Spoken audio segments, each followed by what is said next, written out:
Assalamualaikum warahmatullahi wabarakatuh. Welcome back to my channel MJR53 Racing, channel yang membahas seputaran perbaikan sepeda motor, tune up dan bore up sepeda motor. Sahabat racing mania semuanya, untuk konten kali ini saya akan membahas satu buah mesin Jupiter.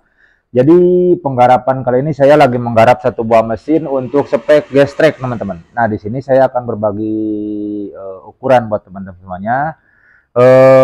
Siapa tahu ada yang mau samaan, karena memang sepengetahuan dan sepengalaman saya ukuran ini enak buat saya gunakan untuk di spek tanah ya. Bisa adventure, bisa gas track, bisa enduro, pokoknya ukuran-ukuran ini cocok untuk kita lakukan atau untuk kita pakai di tanah ya. Untuk spek mesinnya Jupiter 5TP, tetapi sudah kita padukan dengan beberapa part yang kita ambil dari mesin-mesin apa maksudnya ya, masih saudaranya.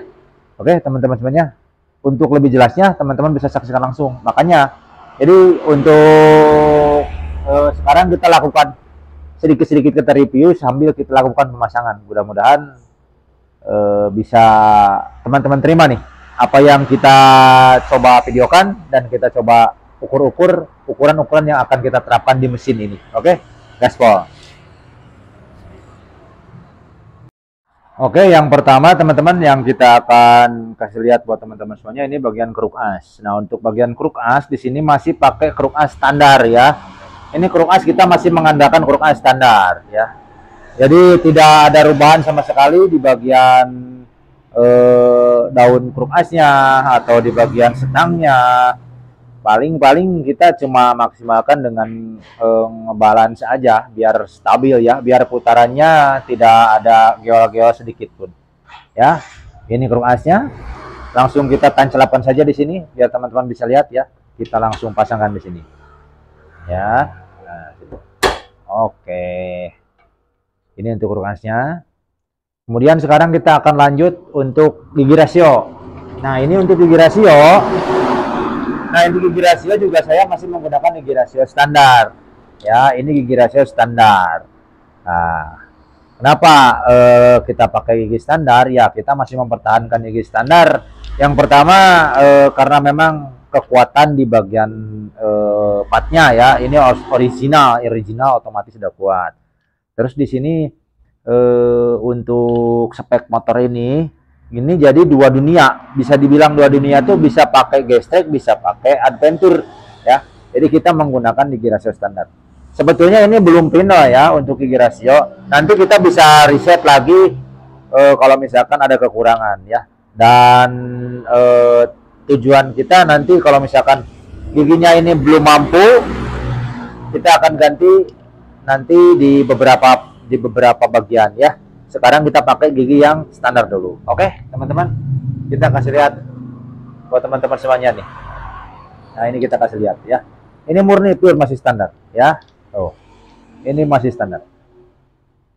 Tuh, ini masih standar ya, teman-teman. Tuh. Teman-teman bisa lihat. Kita coba caplokan aja di sini nih. Ya, teman-teman udah bisa lihat ya.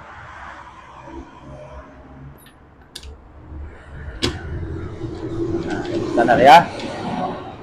Oke, kemudian selanjutnya kita akan pasang ini botolan ya. Ini botolan juga masih standar, tidak ada perubahan sama sekali ya, masih original. Kita pertahankan keoriginalannya untuk bagian dalam sini ya. Oke teman-teman.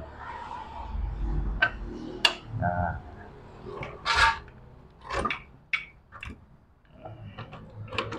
oke, sementara kita akan persiapkan dulu di bagian capit udang ya. Capit udangnya kita akan persiapkan, nanti kita akan pasangkan. Oke. Oke teman-teman, nah ini untuk bagian capit udangnya udah kita pasangkan di sini. Sementara untuk gearboxnya kita coba di sini. Nah, untuk mencoba gearbox, untuk mencoba gigi rasio, di sini kita taruh di bagian netral ya. Kemudian kita coba putar-putar. Kita rasakan apakah di sini ada yang nyangkut atau enggak. Kalau misalkan ada yang nyangkut, berarti kita harus cek kondisi dari ring, kondisi dari bearing, kondisi dari as kopling ini apakah ada yang peang atau ada yang gewa atau gimana. Pokoknya diputar seperti ini harus bebas. harus enak, harus close, harus halus ya pokoknya. Nah ini kebetulan kondisinya udah halus, ini juga diputer halus, ini juga halus sekali. Oke, sementara untuk pemasangan bagian dalam sini udah selesai. Kita akan lakukan dulu pengeleman ini, kemudian kita langsung taplokkan untuk crankcase yang sebelahnya lagi. Oke, lanjut. Oke teman-teman semuanya, nih teman-teman udah lihat di sini untuk bagian mesin sekarang udah bulat ya. Bagian crankcase yang sebelahnya lagi udah kita bikin pasang di sini. Nah, yang sekarang jadi fokuskan kita ke ukuran-ukuran seperti balancer, kemudian bagian koplingnya kita akan rubah pakai apa, terus per koplingnya kita akan rubah pakai per apa. Sekarang kita saatnya untuk coba reviewnya ya. Nah, di sini yang pertama untuk bagian balancer. Nah, ini balancer kita bikinkan dari lonceng originalnya, teman-teman. Tahu lonceng kan? Jadi lonceng itu adalah dudukan dari rumah kopling ganda ya. Ini cuman kita babad habis, kita las di sini, kemudian kita bubut juga di sini dan jadinya seperti ini. Jadinya seperti ini. Nih. Ya, jadinya seperti ini. Sekarang kita akan kasih lihat seperti seberapa nih beratnya, biar kita kasih lihat langsung ukurannya ya di sini. Nah, ini kita bikin nol dulu ya. Bentar. Gram ya. Kita lihat di sini, bentar. Ini gramanya kita taruh di mana ya? Taruh di sini aja, Pak.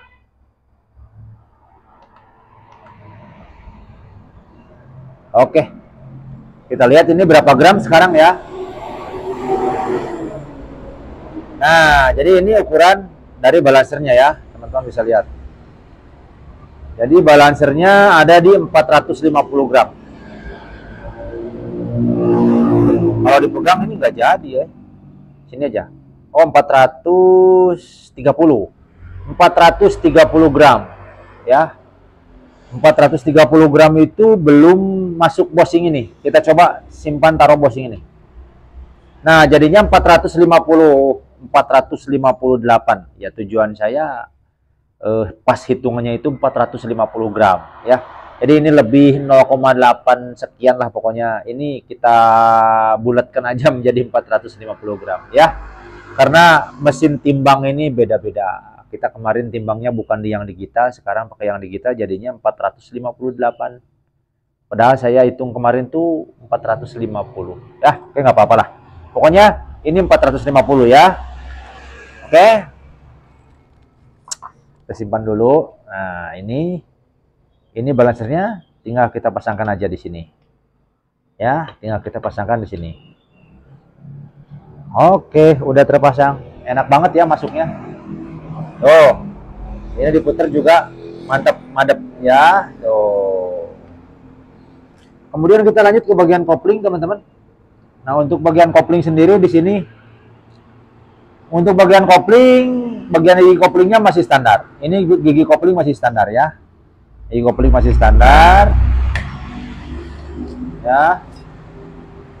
Cuman di sini saya mau memasangkan per koplingnya menggunakan per kopling smash. Nah, ini sudah dibubut ya. Diameternya digedein. Untuk kopling smash ini sangat murah. Kenapa saya memakai per kopling smash ini? Karena per kopling smash ini sangat murah, teman-teman. Untuk yang original pun harganya paling di bawah 50.000. Terus kita bubut ini 25.000 sampai 30.000 lah di tukang bubut. Kebetulan saya ada mesin bubut sendiri, jadi saya bubut sendiri. Jadi pernya pakai per smash. Kemudian untuk kampas koplingnya pakai kampas kopling FR. Kita menggunakan kampas kopling FR ini tujuannya agar awet ya. Karena ini dipakai ke tanah dalam artian adventure ataupun grass track, jadi ya ini lebih lebar. Lebih lebar. Jadi per kopling maksudnya kampas kopling FR ini bagus lah, cocok ya untuk kita gunakan di mesin yang udah rubah spek. Seperti itu, teman-teman. Ya. Oke. Kalau kita menggunakan kampas lepas kopling EPR, otomatis di bagian rumah kopling untuk bagian sini juga harus disesuaikan. Ini dibubut juga ya, ini dibubut. Ini dibubut, disesuaikan dengan diameter dalam. Biar ke sini masuk. Celap. Nah, ini harus bebas. Longgar tapi tidak oblak ya, longgar tapi tidak oblak. Nah, seperti ini. Oke, mantap ya. Tinggal kita pasangkan aja di sini. Nanti kita setelah pemasangan bagian kopling, kita akan review seperti magnetnya, berapa pembubutannya, berapa gram magnetnya, kemudian boringnya pakai apa, pistonnya seperti apa, kopnya juga seperti apa, kita kasih lihat nanti ya. Oke, sekarang kita lanjut dulu pemasangan bagian sini. Dan untuk pemasangan, saya kira teman-teman udah pada jago lah ya. Yang penting ukuran-ukurannya udah pada tahu. Oke, kita lanjut pemasangan dulu. Gaspol. Oke, teman-teman semuanya. Sementara untuk pemasangan di bagian mesin tengah, bagian kopling kita udah beres. Sekarang bisa dibilang untuk tahap bagian depan ya. Untuk tahap bagian depan kita akan kasih lihat penggunaan bloknya dulu. Untuk penggunaan blok bagian depan, saya menggunakan blok dari Pega. Ini teman-teman bisa lihat, ini Pega lama ya. Pega lama. Oh, 4ST ya, ini 4ST. Nah, di sini bisa dilihat. Ya. Jadi tujuannya supaya kita tidak bingung mencari piston. Ya. Jadi kebanyakan gini ya. Jadi kebanyakan kalau kita pakai bloknya ininya 5TL, maksudnya 5TP atau Jupiter, biasanya untuk di pistonnya itu kita saling mengalahkan di bagian sini. Di bagian nut ini ya. Nut ini nih. Nut antara ring sampai ke bibir clearance. Biasanya di sini terlalu ketipisan. Kalau terlalu ketipisan wilayah sini, biasanya kalau kita kasih kompresi tinggi, ini kalah. Rata-rata di bagian sini yang jebolnya. Pokoknya di bagian ring sampai ke batas clearance ini biasanya somplak. Itu kenapa saya menggunakan boring Pega ini, supaya ini kan lebih pendek ya. Ini lebih pendek. Ini lebih pendek, lebih pipih. Kalau 5TP kan lebih tebal, lebih panjang ya. Nah, jadi kalau misalkan pakai yang Pega ini, Pega lama ini, jadi kita bisa men-setting jarak ring piston sampai ke bibir clearance ini tebal seperti ini. Meskipun kita kasih kompresi tinggi seperti ini, high kompresi ya, tuh domnya lihat. Tapi ini aman, ya, ini aman. Ini tidak akan somplak karena ini tebal. Nah, itu tujuannya. Ya. Oh ya, untuk piston diameternya 55,25 ya. 55,25 kita ambil dari merek Motowan. Nih. Motowan ya.